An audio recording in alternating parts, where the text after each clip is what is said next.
আসসালামু আলাইকুম।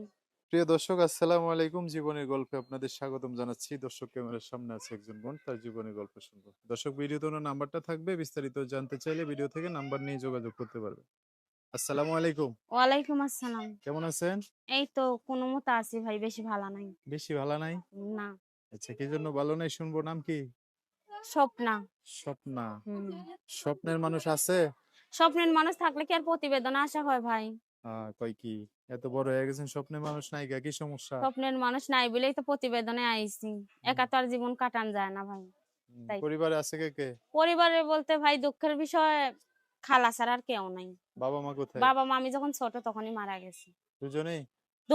দুজনে মারা গেছে ঠিক আছে, কিন্তু একসাথে তো মারা যায়নি। বাবার আগে অজ্ঞাত পরে ছিল মারা গেছে? আগে পরে। আমার ৭ বছরের কালে আমার মামা মারা গেছে। আর বাবা মারা গেছিল ছোটকালে। ছোটবেলা। হুম। আচ্ছা। তো এখন থাকেন খালার কাছে না? খালার কাছে থাকি। কোন জায়গায় থাকে? এই তো সাভার হেমেদপুর ভাড়া থাকি। হেমায়েতপুর না? হুম। আচ্ছা, লেখাপড়া করছেন? লেখাপড়া টাকার জন্য করতে পারি নাই ভাই। করার অনেকটাই ছিল, শখ আছিল, কিন্তু টাকার ইচ্ছা জন্য। ছিল কিন্তু উপায় হয় না। হুম। তো কি কাজ করেন এখন? এই তো বাসাবাড়ি কাজ করি। পাশাপাশি